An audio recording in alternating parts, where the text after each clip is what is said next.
Hello friends, एक और नई कहानी के साथ नेहा आज अपने बेटे राहुल का रिश्ता पक्के करने जा रही थी।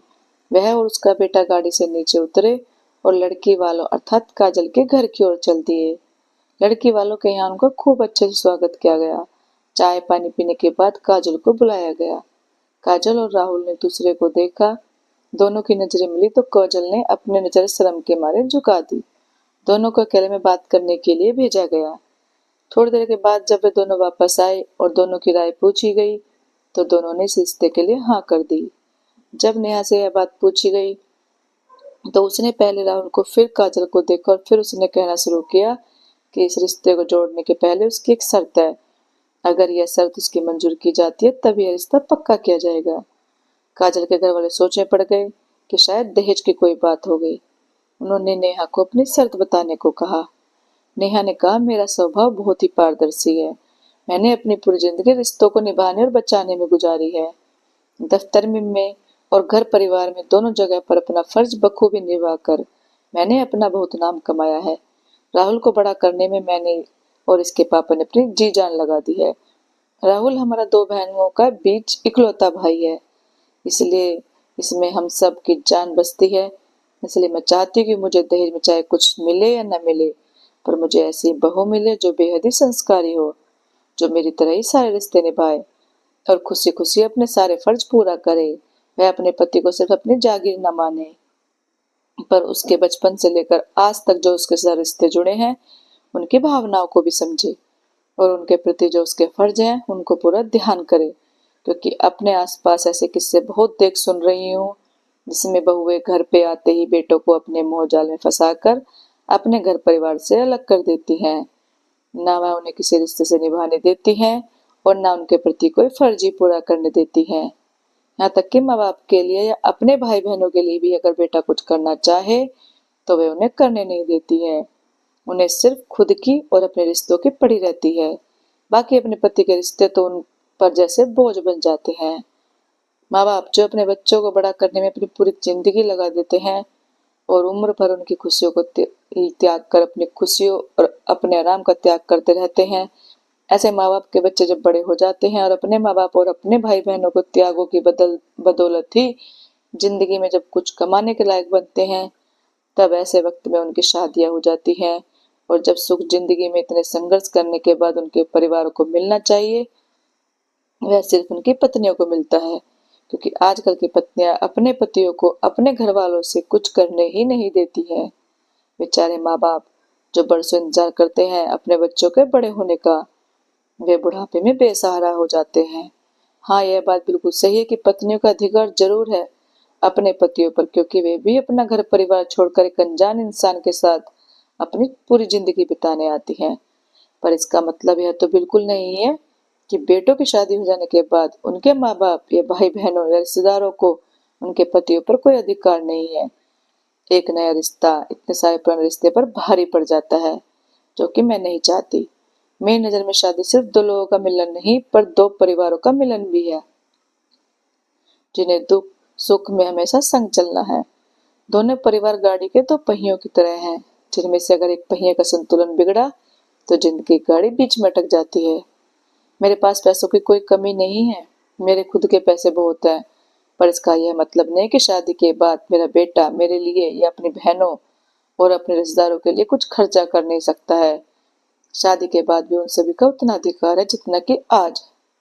इसलिए मैं चाहती हूँ कि यह जिम्मेदारी उठाने के लिए दिल से तैयार हो, वही मेरी बहू बने। इतना सुनते ही काजल की माँ बोल उठी, आपने बिल्कुल सही कहा समधन जी। बच्चों को बड़ा करना क्या होता है ये हम माँ बाप अच्छे से जानते हैं, और बच्चे बड़े होकर जब शादी होने के बाद अपने माँ बाप और भाई बहनों को अकेला छोड़ के जाते हैं, उसका गम क्या होता है ये भी हम अच्छे से जानते हैं।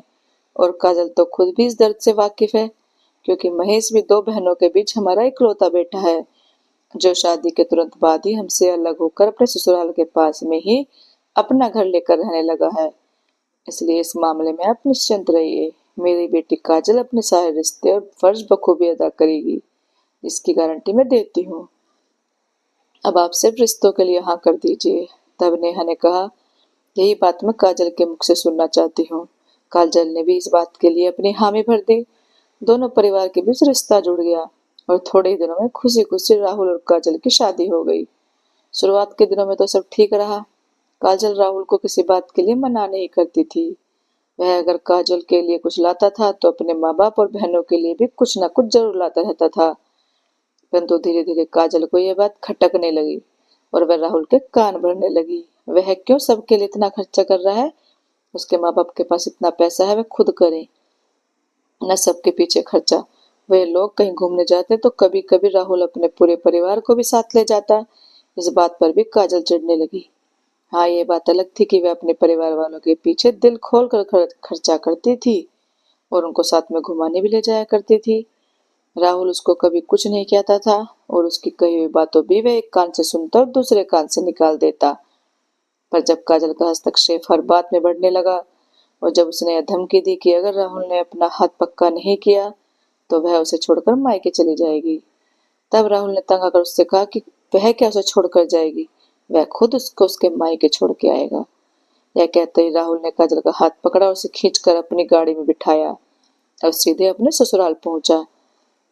दोनों को गुस्से की हालत में देखकर उसके सास ससुर चौंक पड़े और इस गुस्से का कारण पूछा। तब राहुल ने उन्हें सब कुछ सच बता दिया कि किस तरह काजल उसे अपने रिश्ते निभाने से मना करती है, जबकि वह खुद अपने मायके की तरफ के सारे रिश्ते खूबी से निभा रही है, जिस पर राहुल को कोई ऐतराज नहीं है। राहुल ने उन्हें यह भी बताया कि जिस तरह काजल उनसे और अपने भाई बहन से प्यार करती है, उसी तरह से वह भी अपने माँ बाप और बहनों से प्यार करता है। तो अगर उसने उन सभी के लिए थोड़ा बहुत कुछ कर लिया तो क्या फर्क पड़ता है? इसमें काजल के अधिकारों में तो कोई फर्क नहीं पड़ रहा है ना, तो फिर काजल को किस बात की तकलीफ है? अगर उसको तकलीफ है तो उसे बिठाइए अपने पास। उसकी जिंदगी में अपने माँ बाप की और बहनों की एक अलग जगह है, जिस तरह से काजल की उसके मन में। उसके लिए दोनों समान है। काजल की झूठी जिद के लिए वह उन्हें नहीं छोड़ सकता। यह सब सुनते ही काजल की माँ बोल पड़ी कि काजल ने तो उन्हें इस बारे में कुछ भी नहीं बताया। उसने काजल से पूछा कि क्या राहुल की तरफ से उसको कोई शिकायत है, क्या उसके अधिकारों के प्रति राहुल की तरफ कोई कमी है? काजल ने नाम में सिर हिलाया। तब उसकी माँ ने उसे समझाया कि अब उसकी ससुराल ही उसकी सही जगह है। उसने उससे कहा कि यह कैसे भूल गई जब उसका खुद का भाई उन लोगों को छोड़कर चला गया था और उन लोगों को बिल्कुल नहीं पूछता। तब वे लोग भी कितने दुखी रहा करते थे और आज दिन तक वो इस बात से दुखी हैं, तो फिर वह खुद क्यों ऐसी गलती कर दोहरा रही है? फिर उसमें और उसकी भाभी में क्या फर्क रहा? उसकी माँ ने कहा कि अब उसके लिए इस घर के दरवाजे बंद हो चुके हैं और वे तभी खुलेंगे जब वह राहुल के साथ आएगी। उसकी माँ के समझाने से काजल को अपनी गलती का एहसास हुआ और उसने स्वीकार किया कि वह अपनी सहेलियों के बहकावे में आकर यह सब कर रही थी। उसने राहुल से माफी मांगी और वह राहुल के पास वापस जाने लगी। तब राहुल ने अपनी सास को कहा कि काश उनकी जैसी हर माँ बेटी को मिली। अगर माँ अपनी बेटियों की गलतियों पर पर्दा डालने के बजाय उन्हें अच्छे संस्कार दे, उन्हें समझाएं और उनके गलत फैसलों में साथ ना दें, तो हर परिवार सुखी होगा, कोई भी परिवार कभी नहीं टूटेगा। इस पर राहुल की सास ने कहा कि काश राहुल जैसा बेटा सबको मिले, जिसमें अपने माँ बाप के संस्कारों की कदर हो, अपने परिवार और अपने रिश्ते की फिक्र हो और जो अपने हर रिश्ते को इस तरह से निभाने में सक्षम हो। यह कहते हुए काजल की माँ की आंखों में खुशी के आंसू बह निकले। उसने काजल और राहुल को अपना आशीर्वाद देकर भीनी आंखों से विदा किया। तो दोस्तों, आपको ये कहानी कैसी लगी? अच्छी लगी हो तो लाइक, कमेंट और शेयर करना और चैनल को सब्सक्राइब करना। Thank you.